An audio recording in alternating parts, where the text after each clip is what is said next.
ووکام با مجید یحیی. یه جورایی درگیر عشقینون شدی گلم، یه جورایی ورد زبون دیگرون شدی گلم. اگه تقصیر منه پس باید برم رهات کنم، حتی اگه رها نشد قلب و تو سینه بشکنم.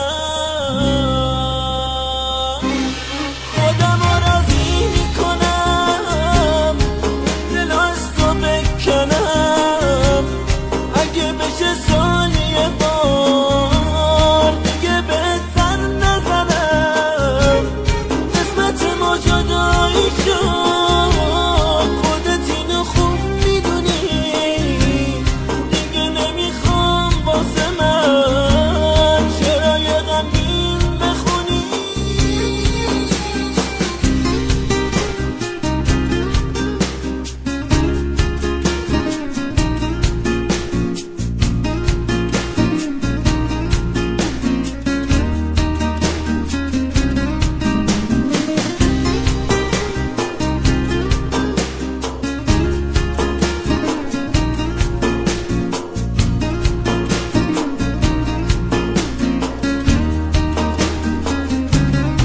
میشه خاطرات تو از دفترم پاک بکنم، اسم تو از یاد ببرم، یاد تو رو خاک بکنم.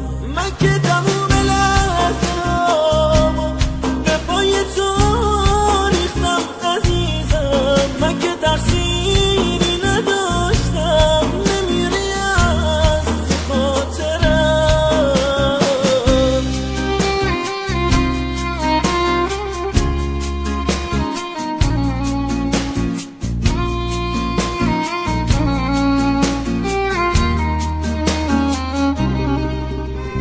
یه جورایی درگیر عشقینون شدی گلم، یه جورایی ورد زبون دیگرون شدی گلم.